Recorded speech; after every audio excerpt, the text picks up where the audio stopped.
do presidente do país, pô. Que essa decisão tá na mão dele. É ele que pode organizar isso ou não, falar assim, eu quero isso ou não. Se ele for condizente com o plano, mas o nunca próprio vai ter a guerra. presidente Lula, por exemplo, ele mesmo é a expressão de imensas contradições da força política que é hegemônica na dita esquerda brasileira, né? Ou seja, o petismo, enquanto força política, tem os seus limites. Então, quando o Jones fala do governo Lula, por exemplo, já que ele aponta os limites e tal, para mim, os limites do petismo, inclusive. Limites do petismo. Sim, os limites do petismo, entendeu? A questão é que você nós temos que operar o quê? A minha consciência, ou seja, a consciência de que, olha, é os limites do petismo com a base material objetiva que nós temos diante da gente. A base material objetiva que temos diante da gente é que o que há menos atrasado ou mais avançado diante do inimigo principal ainda é Luiz Inácio Lula da Silva, ou seja, aí já começou a nossa, sabe? Então é isso, como que eu vou condicionar a minha consciência com a base material objetiva? A base material objetiva é que Lula hoje, com todos os limites do petismo, ainda é, por exemplo, o inimigo a ser combatido pelo imperialismo, por exemplo, em certa medida. O que você acha do governo Lula 3? Governo neoliberal? Mas é ou não é? Eu acho. É neoliberal? Eu vou responder, eu sei qual a resposta que ele quer, tá? Então eu acho um governo neoliberal, mas não é um governo. O fato dele ser neoliberal, ele não encerra uma contradição antagônica capaz de me colocar do lado oposto ao dele. Isso significa o seguinte, ainda dentro desse bloco de forças que compõe o governo Lula, ainda existe espaço para uma discussão avançada sobre desenvolvimento, sobre projeto nacional, sobre uma série de pontos que são muito avançados dentro desse governo. Fora dele, não tem. Então, o que vem depois do Lula, por exemplo, e aí eu falo que as coisas podem ficar pior, e não é terrorismo, não, é o bolsonarismo, ou seja, que aí não tem nem espaço, nem de existência para forças políticas avançadas do Brasil, eu acho. Mas se a gente esqueceu do Bolsonaro, pensar Lula e talvez uma outra opção. Cara, o dia que apareceu uma opção, né, cara, Bolsonaro, eu tô falando pro Jones desde ontem, tô enchendo o saco dele falando que o Jones se ser candidato a presidente. Jones, se você ser candidato a presidente é uma novidade. Jones, eu tô falando isso pra ele ontem. Não tô falando pra agradar ele, né? Já passamos dessa fase de um querer agradar o outro, sabe? Eu nunca tivemos essa fase, sabe? Agora, se aparecer uma alternativa mais progressista que o Lula, ou mais avançada que o Lula, com força política suficiente para enfrentar e derrotar a extrema-direita, eu apoio essa força amanhã. É porque o Lula não tá no terceiro mandato dele. Ele tá dentro dessa política no top 2 ali desde 80. Mas ele vai querer falar que, tipo assim, o cara que sempre concorreu à presidência, sempre com grande chance ali de estar ali dentro, não tem influência no governo desde sempre. Cara, então tem 40 anos que ele tá lá dentro e eu não vi mudança, cara, olha, positiva. Eu vou ser advogado do diabo aqui, que eu sei que com todos os limites do governo Lula, com todos os limites da figura dele, do petismo, enfim, tudo isso aí, ele foi preso, né? Ele foi preso por alguns motivos, né? Vamos pegar aqui a questão do pré-sal, por exemplo, a Petrobras como operadora única do pré-sal. Ele pensar em planejar, por exemplo, uma expansão do capitalismo brasileiro para fora do Brasil via suas empresas nacionais, aliança com a China, aliança com a Rússia. Ou seja, esse cara que tem todos esses limites foi preso, foi caçado. O Lula acima da média do PT. Sim, acho. Eu acho. Até porque tem uma característica que é parecida com a tua, que é pernambucano, né? Que o nordestino do Agreste, do semiárido, e o gaúcho da fronteira ali, eles são nacionalistas, né? Tanto é que os grandes estadistas brasileiros saíram de lá, né? Desses lugares, né? Então o Lula é um nacionalista acima dele. Ele ama o Brasil mesmo. Ele agora eu posso falar que tranquilamente, ele é a favor de uma aliança mais profunda com a China. Ele é a favor de uma aliança mais profunda com a China. Ele é favorável. Ele fala isso, ele expressa isso dentro do governo dele. Agora, ele é uma pessoa, ele não é uma entidade, vamos dizer assim, capaz deles conseguir subverter uma estrutura de classe que toma conta do Estado brasileiro há X anos, vamos dizer, há décadas, vamos dizer assim, sabe? Mas, do que está colocado aí, com todos os limites, o Jones todo dia fala isso no canal dele, escreve, então com todos esses limites, eu ainda não consigo perceber, tá? Algo mais avançado do que isso para a nossa disposição. Então, encerrar essa minha fala aqui, essa questão que envolve agora, essa questão dos Estados Unidos, por exemplo. Vocês viram ontem a entrevista do Lula no Jornal Nacional? Não vi. Eu vi. É impressionante. Qual quadro de esquerda tem condições, teria condições de encarar a Délis Ortiz, que é uma bolsonarista, né? Respondendo com aquele grau de... Por quê? Porque no DNA dele tem o nacionalismo do Lula, né? Ele é um nacionalista, ele é claramente um nacionalista. As pessoas tiram um sarro da minha cara, inclusive esse cara aqui, porque eu falo... O Getúlio,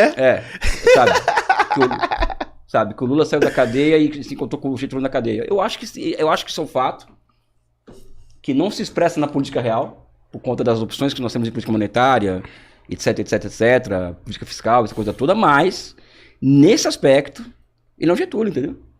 Eu não tenho a menor dúvida nesse aspecto. Existem outros aspectos que eu coloco ao lado do Getúlio, né? Mas nesse aspecto particular, a reação dele nos Estados Unidos, por exemplo, e a reação do Lula a qualquer ameaça à soberania brasileira, eu já vi o Lula falar em fórum internacional. Eu sei que é psicologia do poder, mas análise psicológica das pessoas, o Lula ele fala com a cabeça erguida em qualquer lugar do mundo. Ele é um dos únicos estadistas brasileiros, ou presidentes brasileiros, que falam fora do Brasil com a cabeça erguida. E é o cara que tem a 7ª série, tem o curso técnico, ele não sabe. Tá nem aí porque não fala inglês. Ele anda com a cabeça erguida, o Lula. Isso eu falo porque eu já vi ele falar em fóruns internacionais. Diferentemente de outros chefes de Estado da América do Sul, da América Latina e da África, quando eu vou falar, por exemplo. Sabe? É muito diferente. A linguagem corporal é diferente. Não são os chefes do maior, vamos pensar, de todos da América do Sul, né? Como que é o Lula? O Lula em especial. Ele é o líder do maior país da América do Sul. E tem consciência disso. É isso, entendeu? Tem clareza não disso. Dá pra você pensar que um cara lá da Venezuela vai chegar e subir lá, porque ele não é tão forte, não tem a mesma força que o Lula tem. Na Venezuela, a Venezuela é a maior reserva de petróleo do mundo, né? Mas não consegue. E o Nicolás Maduro também é uma figura interessante nesse aspecto, né? Como é que tem isso tudo lá e não alavanca? Já foi um país mais rico do mundo, né? Cara, se você tiver 300 medidas coercitivas no seu país, você vai... Então, porque eles dependem de uma situação só. Esse não é o estigma deles, não é? Eles não, dependem a Venezuela, só do petróleo. cara... Fala aí, João. Mas antes da gente entrar na Venezuela, vamos voltar para essa polêmica do Lula. É isso que eu E Lula que eu e do PT. Veja, eu entendo o raciocínio de Elias e eu acho um raciocínio respeitável. Beleza. O petismo tem todos os seus limites, o governo Lula faz um governo neoliberal, mas no imediato a gente não tem outra força política construída para barrar eleitoralmente o bolsonarismo. É uma preocupação válida. Temos acordo? É uma preocupação válida. Mas qual é a minha questão, Elias? Claro. Não se constrói uma alternativa do dia para a noite. A alternativa ela é construída ao longo dos anos. Sempre foi assim na história brasileira. Então, por exemplo, se você entra na virada do século XIX para o século XX, quem dominava eram os anarquistas e o anarcossindicalismo, né? A primeira tentativa de criar organizações comunistas foi no imediato, pós-17, aí depois em 22 é fundado o Partido Comunista, a Seção da Terceira Internacional, aí demora. Eles só viram a força de massas mesmo nos anos 40. Então, até foi um período rápido, né? Porque era uma época mais revolucionária de transformações, mas assim, demorou mais de 20 anos para o projeto comunista ser uma alternativa de massas no Brasil. O próprio PT, quando ele surge num bojo de ascensão das lutas populares, do movimento sindical, do protesto contra a ditadura. O PT, na prática, ele só vai tomar a liderança da esquerda brasileira pós-94. Né, que aí pós-94 ele faz a limpa nos sindicatos e consegue ganhar a maioria e a CUT se consolida como a maior central sindical e o Brizola deixa de ser uma sombra, um perigo pro Lula e Lula vira em conteste a maior figura política eleitoral do país superando o Brizola, Miguel Arraes, João Amazonas, Prestes e companhia Prestes já tinha morrido, e companhia limitada, né? Então assim, uma alternativa política ela precisa ser construída e ela vai ser construída necessariamente de uma posição minoritária, né? Quando você tem que construir uma alternativa política num momento de descenso das lutas populares, é mais difícil.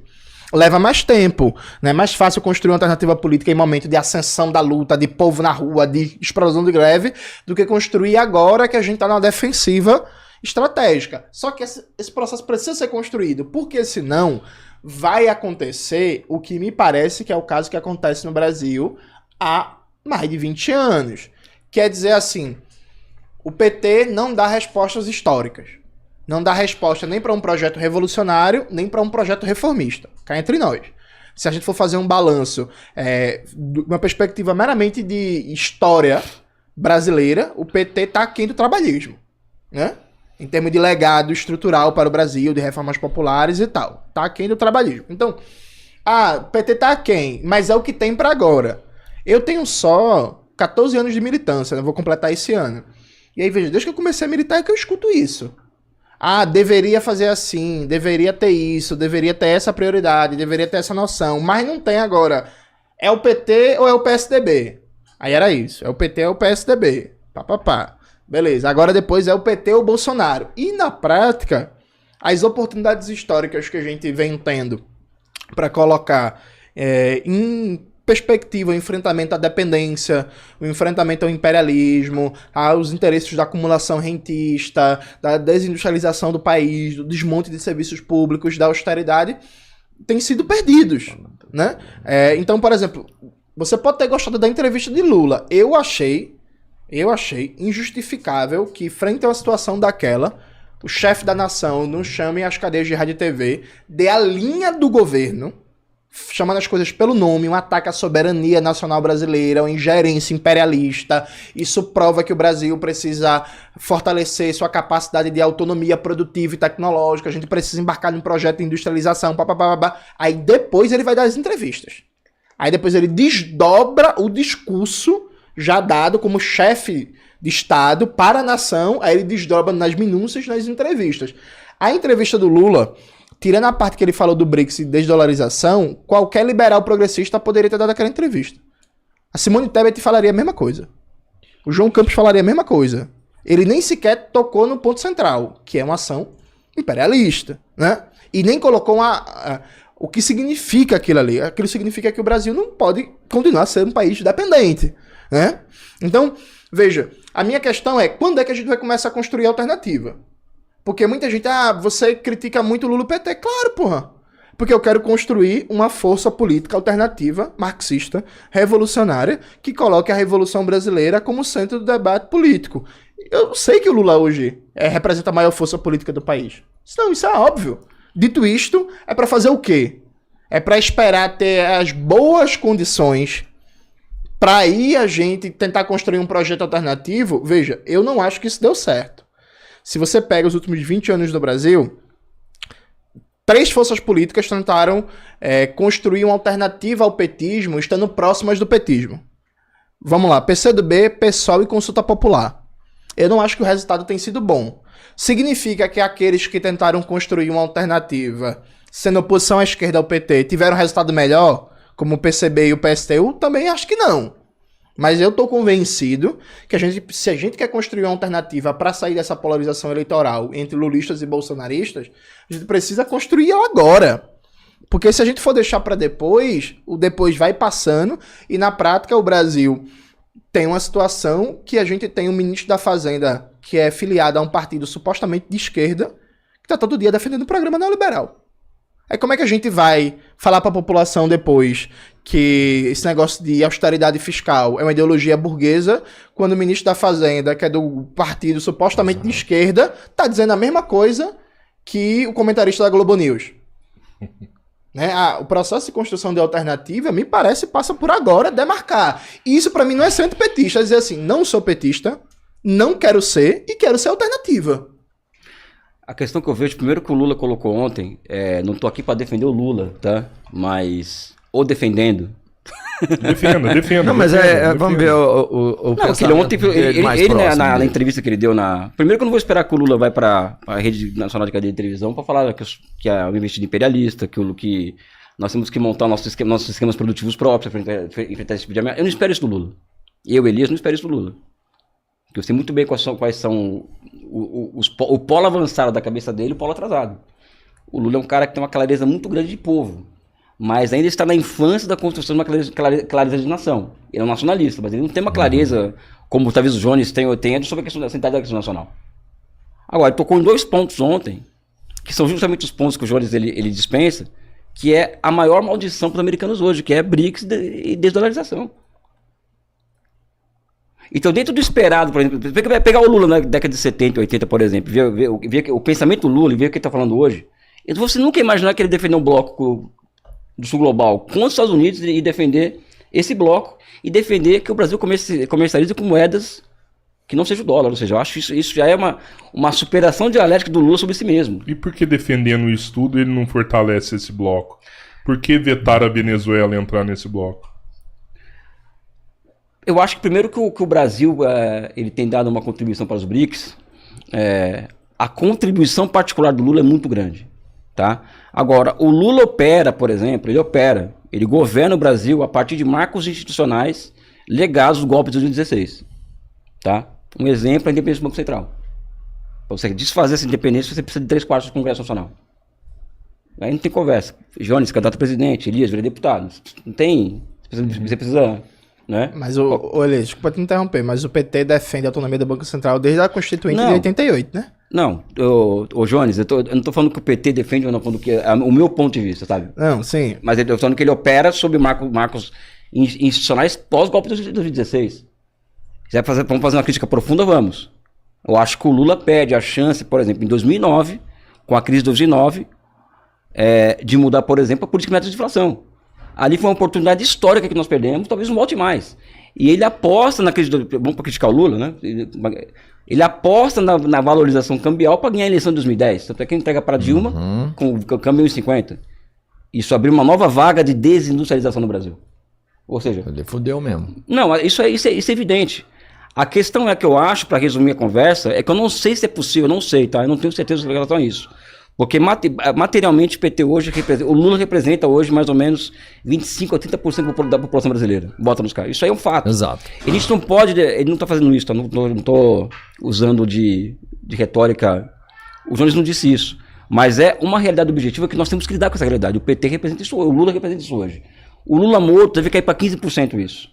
O que eu acho, Jones, eu acho que a gente tem que trocar ideia sobre isso. Né? Não é discordar ou concordar, eu acho. É trocar ideia. Eu não sei. Pode ser que o Jones esteja certo na opinião dele, pode ser que eu esteja certo. Se é possível construir essa alternativa negando o petismo, eu acho que nós temos que fazer a negação da negação aí. O PCdoB, que é meu partido, está tendo sucesso nisso? Não. Eu falo aqui publicamente, nós não, sabe, não estou aqui para fazer, não passo pano. Talvez nós não tenhamos nos proposto a fazer isso corretamente. A autocrítica também eu faço aqui. Mas eu não sei, assim, eu tenho vários problemas, mas um deles, que eu não tenho é desonestidade intelectual. Eu não sei, e eu preciso pensar sobre isso, a partir da provocação do Jones, se é possível construir essa alternativa fora desse espectro, vamos dizer assim. Sabe? Acho que é uma pergunta que eu faço, assim, e a resposta é simples, Jones. Sim. Não é simples, é uma resposta que é complicada. Porque o Lula, vamos aqui, desculpa eu continuar e tem todos esses problemas que o Jones... Cara, as críticas que o Jones faz, elas são... Não tem que tirar e colocar. Quando eu olho para a América Latina, meu amigo, e vejo o Lula... Rapaz, na Argentina nós temos um cara que ele conversa com o cachorro e toma decisão política a partir de consulta com o cartomante. Que né? é o Milei. Pega o Chile, um moleque lá, sabe? Você pega... É o Haddad do Chile, né? Não sei, eu acho que eu não vou falar mal do meu amigo aqui, tá? Não, você pode falar a verdade. Não, pô. calma. Não precisa ser mal, pode ser verdade, já vai ser justo. Já. A questão, talvez a minha diferença com o Jones, entre elas, é que talvez ele espere muito do Haddad. Eu não espero nada do Haddad. Eu não espero, sabe? Talvez seja isso a nossa diferença. Sabe? Eu não espero que o Haddad seja... menos do Haddad, eu acho que ele tá atuando demais. Deixa eu só voltar para... Posso até voltar nesse raciocínio, porque as minhas diferenças com meu amigo, é meu amigo, o Fernando Haddad, ele sabe quais são. Ele não é um desenvolvimentista, ele tem uma formação não desenvolvimentista, anti-getulista, enquanto eu me considero um marxista, leninista, getulista. Ele sabe, é muito claro entre eu e o Fernando Haddad essa diferença. Então não é nessa questão. Talvez o Jones espere algo que não espere. Sim. Sabe? E não estou falando que ele está errado também. Mas quando você olha o horizonte da América Latina, pega a América Central. Quem governa na América Central? América do Sul. Cara, o Lula é maravilhoso. Compara o Lula com o que tem na América Latina e na América do Sul hoje. O Milei, por exemplo. Sabe? Então, por exemplo... é porque as informações que chegam é que o Milei pega um argentino destruído e acaba hoje. Não era nem tema de debate isso aqui. Então tá. Não. E para encerrar aqui, vamos pegar... Aí você pega então as referências... falar deles, aí você né? pega, por exemplo, as referências externas, né? Sabe? Não discordando do que ele acha do Lula, tá? Não tô aqui contrapondo o Jones, não. Estamos trocando ideias. Pega o Miguel Dias-Canel, por exemplo. A percepção que ele tem do Lula é completamente diferente, por exemplo. O Miguel Dias-Canel, presidente de Cuba, o Raul Castro achava o Lula uma figura fundamental para a América do Sul. Então, a depender do lado que você observa, você vai ter uma reação diferente. E é por isso que eu tento ter sabedoria, Jones, de não desqualificar a tua opinião, entendeu? Sim. Porque você está falando a partir de uma ótica, né? Assim como o Raul Castro, uma opinião sobre o Lula, que é totalmente diferente da sua, porque ele fala de um outro lugar de fala, né? Um outro ethos, né? Assim como eu falo do Lula, por exemplo, sem ter as expectativas sobre o petismo, que talvez você tenha tido na sua vida. É um partido de esquerda, logo sendo de esquerda, e vai chegar lá e vai fazer o que tem que ser feito. Não. Existe correlação de forças, existe estrutura de Estado, existe uma série de pontos aí. Por exemplo, a Dilma Rousseff, presidente do Brasil, acho que foi onde você falou, hoje você falou que os bancos públicos tinham que sair do cartel e ir para o mercado de... A Dilma tentou fazer isso. Só que ela tentou fazer isso no momento de corte. Não, ela tentou fazer isso. Não ela fazia ajuste fiscal e fazia isso ao mesmo tempo, tá? Ela tentou fazer isso. E no primeiro momento a reação, os bancos privados foram para a concorrência, depois eles falaram, não, meu amigo, vamos reagrupar força e derrubar esse governo.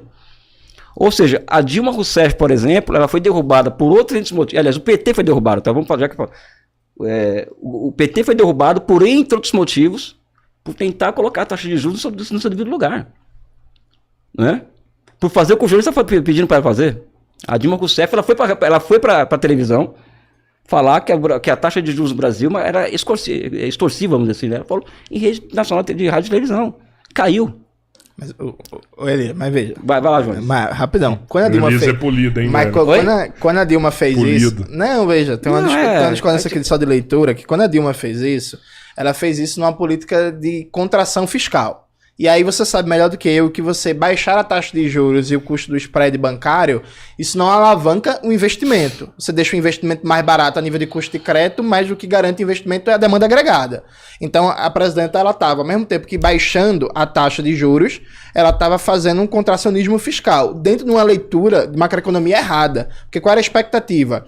Baixa a taxa de juros, reduz o spread bancário, lança um grande pacote de concessões para alavancar o investimento privado como motor da economia. E aí, veja, historicamente no Brasil, quem puxa ciclos de crescimento econômico no mundo é o investimento, é o investimento público. Então, o efeito não foi melhor porque ela combinou um enfrentamento aos bancos com contracionismo fiscal. Então foi uma política truncada, que uma coisa não combinava com a outra. Para piorar, o modelo de governança do governo Dilma I era um modelo de governança em si mesmado, que a Dilma não recebia sindicato, a Dilma não recebia MST, a Dilma não recebia intelectuais. Hoje em dia o pessoal não fala disso não, mas no primeiro mandato da Dilma, a Dilma passou 3 anos sem receber MST para uma reunião. Dilma. Jones, o que você está colocando, na minha análise, já está precificado. Eu sei de tudo isso. Isso é verdade. Sim. Isso é verdade. Por exemplo, ela quis baixar a taxa de juros na marra ou colocar os bancos públicos no mercado de crédito, né? Sem falar com os amigos, com os aliados, né? Sim. Sabe? Sem articular. Sem articular, sabe? E eu vou além na crítica. Ela foi a pessoa, a presidente da República, concedeu 580 bilhões de reais de subsídio para as empresas privadas para investirem, que é injeção na veia dos caras, né? E um mês depois colocaram o pato da Fiesp, né? Sabe? Então acho que esse é um ponto. Agora, por que ela fez essa ela entregou colocou na veia 586 bilhões de reais na veia dos empresários? Eles foram lá, recompuseram margem de lucro, perdida durante os anos 2011 e 2013, né? Sabe que o Brasil, a taxa de lucro empresarial caiu por causa do aumento dos salários, né? Porque no Brasil, por exemplo, naquela época, ninguém queria assinar porque existia uma caça dentro do Estado brasileiro, via TCU, via Ministério Público, qualquer pessoa que assinasse uma autorização de investimento, por exemplo, de um gasto, por exemplo. Sabe? Essa foi a justificativa que ela deu para mim, que eu perguntei para ela, e é plausível essa a Dilma é economista, heterodoxa. Ela sabe que ela tem esse dado que você trouxe aqui. Agora, ela comentou comigo isso e concordo com ela. Ninguém queria assinar com medo. Até hoje tem essa cultura no Brasil. Que o TCU vai atrás. Hoje você ser um ministro, Jones, você tem que. Se você for ministro da Saúde, por exemplo, você já sai de lá com mais de 200 processos de TCU contra você. Ninguém quer ser. Ou seja, então as estruturas. Não, indo ao encontro do que está colocando aqui, né? Discordando, não. A estrutura do Estado brasileiro, ela não é friendly, ela não é amigável para quem pensa para o país em termos em nível de desenvolvimento. Daí vem mais um limite do petismo aqui. que é não pensar novos marcos institucionais para construir esses marcos, por exemplo, mexer na meta de inflação, mexer na lei 8666, na lei de responsabilidade fiscal, ou seja, você mexer nesses marcos institucionais criados a partir da abertura financeira para conter o desenvolvimento. Aí é o limite do petismo. Aí, né, essa é a discussão que eu quero ter com o Jones, inclusive. Sabe? Então, acho que existe essa questão que ele traz aqui, mas o problema é de fundo ainda, né? Sabe? Já para criticar o PT, vamos criticar na essência do negócio, sim, né? Eles não pensam, eles não é uma força política criada, vamos dizer assim, né? Criada para pensar o Brasil nesses termos que estamos colocando aqui. Então, o partido que acumulou força, chegou lá, mas ela não é caudatária do que eu penso, do ponto de vista filosófico, político, etc, etc, né? Sabe? Então, existe uma dialética do petismo que a gente vai ter que enfrentar em algum momento. Já está enfrentando, eu acho, tá? Esse rapaz aqui. Enfim, uma boa conversa essa. Só que aí, Elias, é justamente isso. Veja, quais são as consequências desse limite? Hoje, mais cedo, o Cobori fez uma fala muito boa, que é falando, ó, os caras estão na 5ª presidência, não enfrentam o modelo neoliberal, não provocam a transformação substantiva da geração de emprego, da qualidade do salário, da estrutura produtiva, da oferta de bens públicos, de tal e tal. Aí, uma juventude vai e começa a receber uma propaganda dizendo que o PT é parte do sistema. Coloca o PT como parte de uma elite política, de uma casta política, e são contra nós, e por aí vai. PT só sabe... barra esquerda, né? Que leva o nome da esquerda. Exato, você sabe cobrar imposto. Porque, veja, um dos elementos que para mim está muito claro, que possibilita a ascensão dessa força fascista, é a desilusão com a democracia burguesa que é a superestrutura da dinâmica de acumulação neoliberal. Então a gente tem uma dinâmica que não gera emprego em massas no Brasil, empregos massa bom, né, que pague mais que 4 salários mínimos há mais de 30 anos, que o país está cada vez mais desindustrializado, infraestrutura precária, inseguro, violento, etc. e tal. Então, assim, esse limite, essa falta de ousadia, essa falta de enfrentamento, essa falta de colocar em perspectiva a Revolução Brasileira, uma das consequências é a extrema-direita dialogar com essa frustração, se colocar como força antissistêmica, despolitizar o país, inclusive despolitizar bandeiras históricas nossas. Porque, só dar um exemplo, a gente fala há mais de 40 anos que a educação é fundamental como mecanismo de combate à desigualdade, garantia de cidadania, etc, etc. Na prática, mesmo tendo melhorado, e melhorou bastante no governo Lula 1 e 2, o governo Lula 1 e 2, o governo Dilma e agora o governo Lula 3, nunca tomou a educação como um problema a ser resolvido para, por exemplo, erradicar o analfabetismo, né? Inclusive, agora acabaram de tirar 12 bilhões da educação, pegando o pé de meia, que é um programa assistencial, fizeram a manobra contábil e colocaram como se fosse um programa para a manutenção e desenvolvimento da educação. Vai tirar todo ano 12 bilhões da educação. Então, por exemplo, uma parte da população perdeu a esperança num discurso clássico da esquerda, da importância da educação, porque a gente fala isso há 30 anos e as pessoas não estão vendo uma transformação de vulto, né? Substantiva, esse discurso se transformar em realidade. Então, veja, para mim existe um problema, que é um problema das consequências desses limites, porque na luta de classes, a burguesia e seus representantes, elas surfam também nessas contradições. Então, quando você deixa a brecha para, por exemplo, o Lula passa a campanha inteira falando da taxa de juros. E aí, quando chega no governo, o governo mantém a taxa de juros, veja, a avenida está aberta para qualquer oportunista, qualquer aventureiro aparecer e dizer assim, eu vou resolver esse problema da taxa de juros do financiamento, porque aí, ó, é o 5º governo da esquerda e a taxa de juros continua alta. E aí, pegando carona no discurso da mídia burguesa, vai dizer que a taxa de juros está alta por causa que tem muito gasto público, né? Desequilíbrio fiscal. É mentira, a gente sabe. Mas, porra, então, tem um elemento... Eu lembro, só para fechar o raciocínio, que acho que um dos primeiros textos teu que eu li foi no site lá do PCdoB, o Vermelho à Esquerda, que era um texto do final da primeira década dos anos 2000, que era tu falando de mecanização do campo, de aumento da produtividade e tal. Veja, a gente está no 5º governo petista. Só 4% da agricultura familiar do Nordeste é mecanizada. Sabe? E aí a gente vai, o quê? Aceitar isso, e aí daqui a 20 anos tu vai estar falando ainda de que um dos grandes problemas da agricultura familiar, da agricultura de assentamento e reforma agrária é que não tem mecanização, tem baixa produtividade, agricultura pobre de subsistência.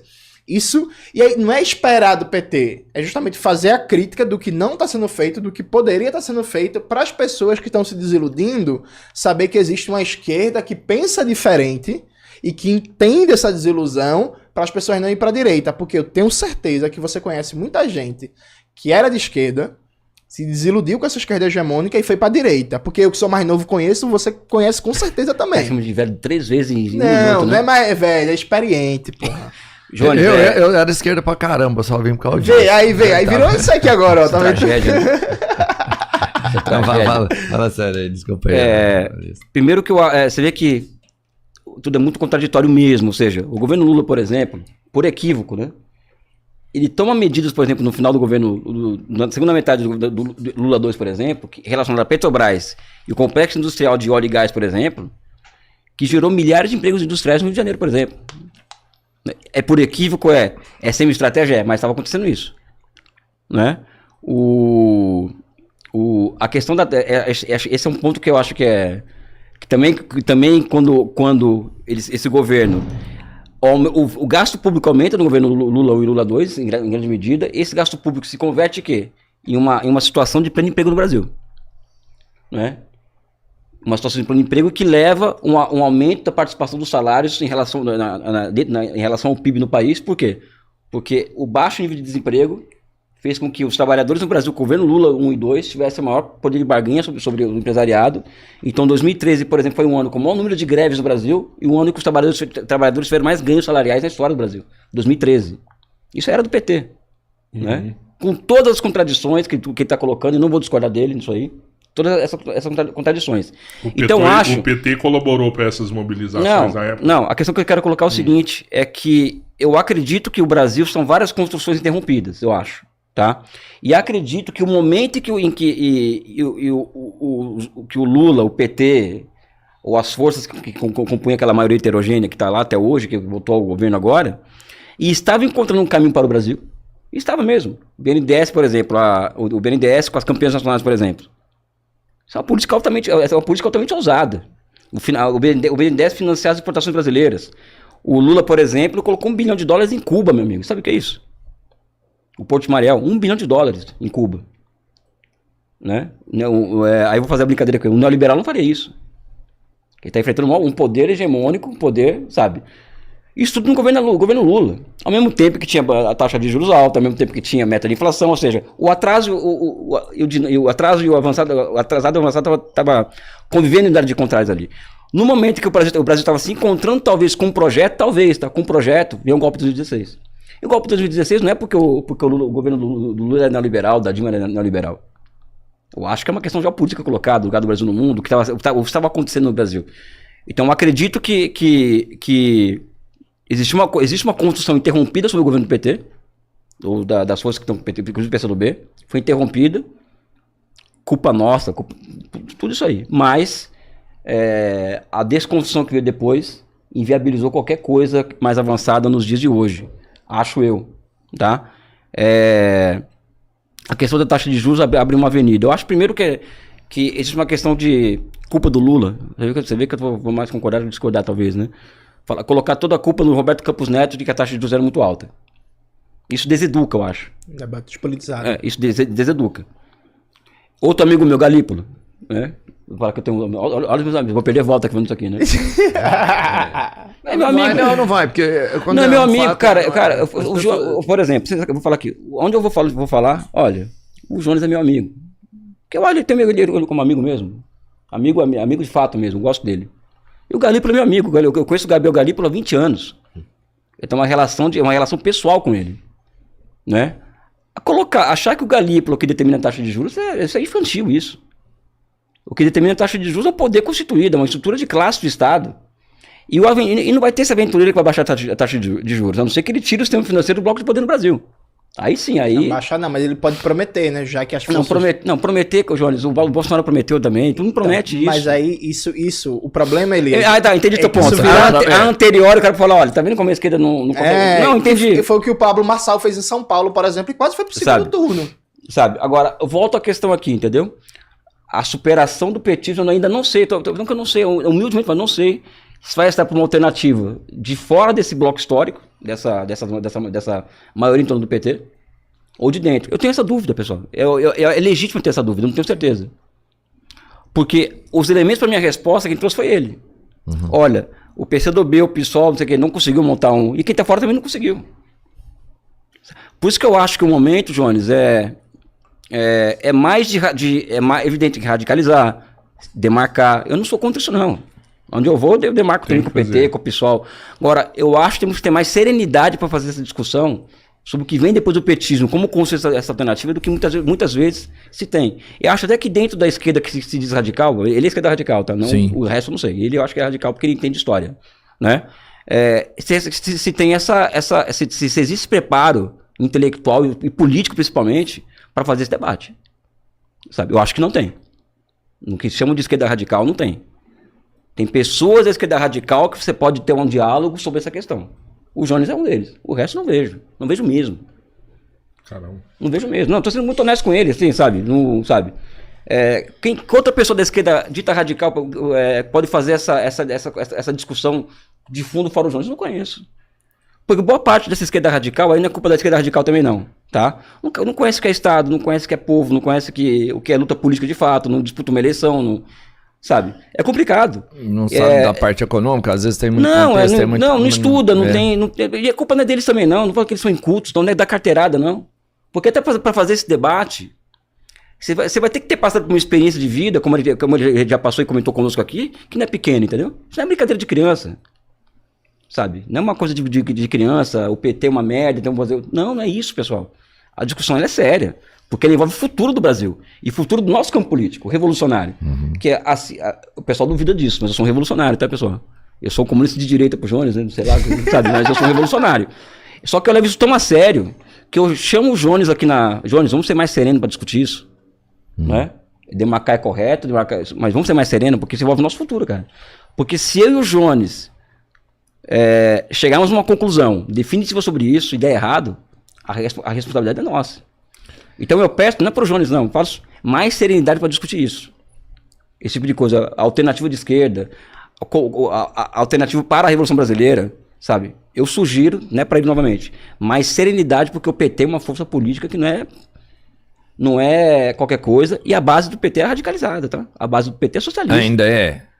Cara, eu acredito que sim. Né? Eu acredito que sim. Porque eu acho que ele perdeu muita uma parte, porque assim, o Edinho foi eleito agora com 70%. Né? Uhum. Acho que isso diz muito sobre o processo. Mas se você conversar com um militante do PT, que votou no PED, por exemplo, ele vai falar que é socialista, por exemplo. Depende do militante. Eu conheço vários que são socialistas, marxistas. Tem amostra pra tudo quanto sabe? Não, tem inclusive, só aproveitando, assim, tem muita gente séria dentro do PT. Não, claro. Muito militante socialista, muito marxista. Gosto de muita gente dentro do PT. Admiro muito o Renato Freitas. Admiro muito o José Genuíno. Mesmo o Breno sendo insuportável, admiro muito o Breno e tal. Gosto muito de um bocado de gente do PT. Estão pedindo o Jones presidente aí.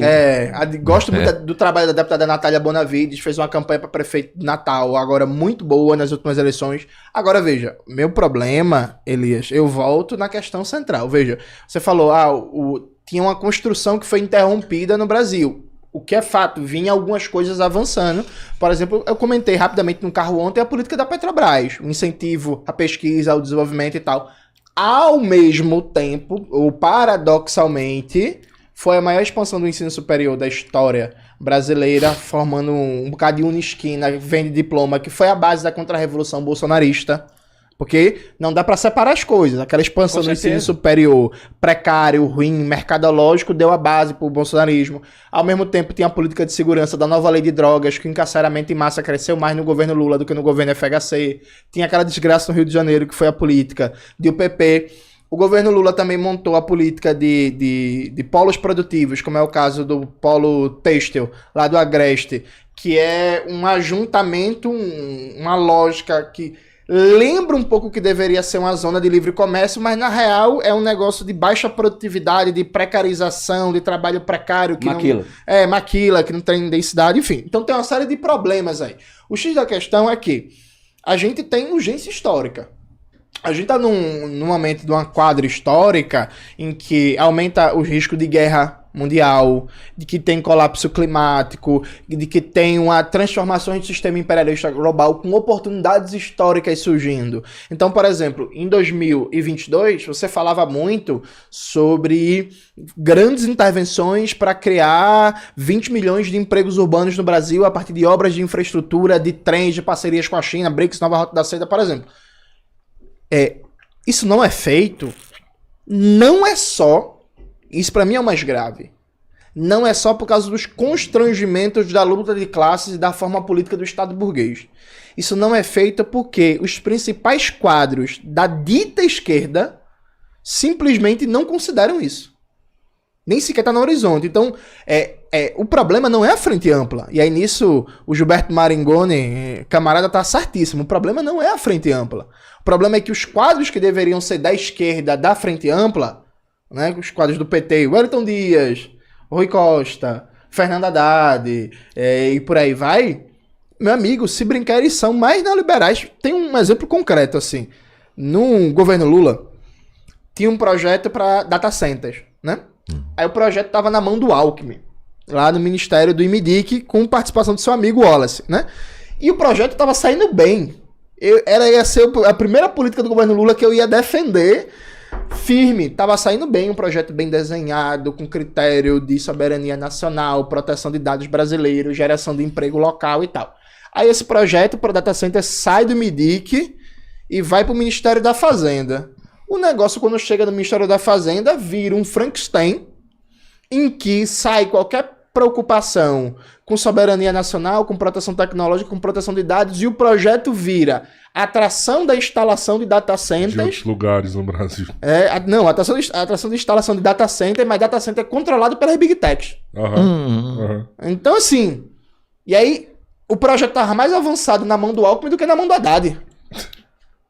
O Rangel explica isso, né? A dualidade básica do Brasil. Porra, véi! Então, veja, discutir esses limites pra mim é urgente e tentar construir uma alternativa com todas as dificuldades que tem, porque a gente tá perdendo o bonde da história, pô. Não, eu acho que, Jones, nós já perdemos o bonde da história.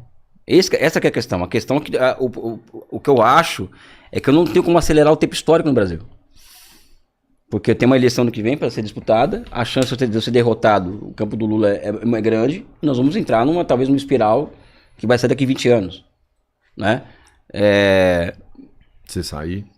Se sair.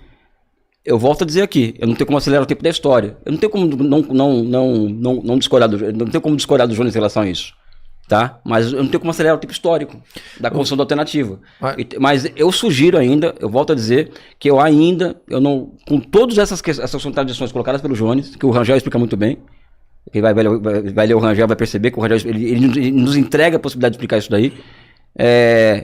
Eu não me vejo em condições, talvez seja um problema de consciência mesmo, tá? Posso admitir isso, de, fora desse campo político, construir uma alternativa. Eu não vejo ainda, eu não tenho certeza se esse é o caminho. Por quê? Porque hoje, por exemplo, quem que é os inimigos do governo Lula, por exemplo, dentro do Brasil e fora do Brasil? Vamos pegar quais são os inimigos do presidente Lula hoje, dentro do Brasil e fora do Brasil? Dentro do Brasil? E fora do Brasil. Bolsonarismo. Ou seja, aí você entra naquela discussão, que ele dá aula disso aí, que é qual que é a contradição principal e qual que é o aspecto principal da contradição principal. Quando eu vejo que são os inimigos do presidente Lula, por exemplo, do governo Lula, se eu sou uma minoria, né, que eu vou fazer oposição ao Lula, frente aos inimigos maiores do presidente Lula, que podem me fagocitar na luta política, que essa é a tendência, né? Não é a lógica da ferradura, não. Isso é baixa nível de sofisticação. Fagocitar, né? Ou seja, o que se chama de esquerda radical, né, ela pode ser fagocitada na luta política ano que vem, fagocitada pela extrema-direita. Porque a extrema-direita é gigantesca. A oposição de esquerda ao Lula é muito pequena. Eu também tenho que trazer essa variável para o debate, né? Então, quando eu vejo, por exemplo, que não discordo nada que ele disse aqui, e nem estou aqui para falar que o Lula nada disso. Quando eu vejo quem são os inimigos do presidente Lula dentro e fora do país, como que eu fico? Porque a minha coerência histórica é olhar sempre para quem é o meu inimigo principal, né? E combater ele, né? Sim. Sabe? Isso é tirar a razão do Jones, não é tirar a razão do Jones. É colocar mais elementos de diálogo entre nós aqui. O inimigo, ele é... Isso, o que o Jones vai falar aqui? Não, mas isso não justifica a letargia. Eu concordo com ele também. Existe uma letargia.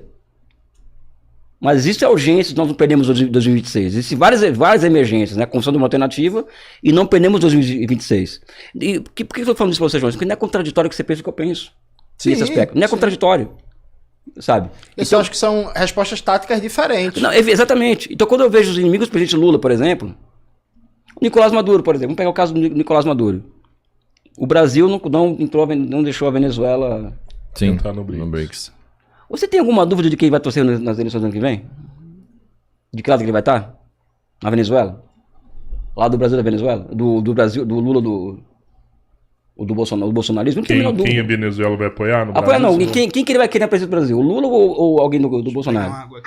Provavelmente Ou seja, Bolsonaro, né? é o que eu falei aqui. É. Tem que, Não, a Venezuela, teoricamente, teria que ser o Lula. Não, mas é isso que eu tô dizendo aqui. barrou o BRICS, O negócio é tão complexo e não cabe resposta simples, que não é o caso dele. Então, cabe novamente, resposta simples, eu vou falar aqui, o Jones não é um homem de resposta simples, tá? Uhum. Porque eu peço serenidade para discutir isso, porque o que está em jogo é meu futuro, é meu destino, nosso destino, entendeu? Eu peço serenidade. Né? E não, neoliberal, Eu nunca neguei que é neoliberal. Mas o que existe mais avançado da nossa disposição para enfrentar um inimigo que ano que vem está aí diante da gente? E que tentou dar um golpe ontem. O que é essa tentativa de golpe? O que o Trump fez agora só teve uma ocorrência similar em 64. A interferência no judiciário brasileiro, aberta. Sabe? Não teve efetividade Não, nenhuma. Mas no pera um judiciário? pouquinho. Tentou, mas ficou Você feio, consegue né? ver dentro do sistema de nações minimamente civilizado, algum cara Não existe. Não existe, então. Não existe, Esse é o estado da luta de classe do plano internacional, inclusive. Coloca o Lula como... E o mundo coloca o Lula, por exemplo, para a gente como a nossa alternativa, a não alternativa, né? Para as próximas eleições ano que vem. Então o que eu peço? Volto a pedir aqui, né? Fugir de debate, muito pelo contrário, estamos conversando. Vamos ter serenidade para fazer esse tipo de discussão. O que o Jones traz são elementos que são concretos, sim, né? Mas existem outras emergências que o mundo percebe. O medo que eu teria estando no lugar que vocês Vai lá, estão... Jones, fala, mano. Vai lá, Eu quero fazer uma pergunta para Elias. Mas, Elias, como é que a gente lidar com os próprios efeitos da política do governo hoje? Então, vou te dar um exemplo concreto lá de Pernambuco, minha terra. Nesse momento, velho, tem um processo que os metroviários estão putos da vida. Por que eles estão putos? O governo Bolsonaro queria acabar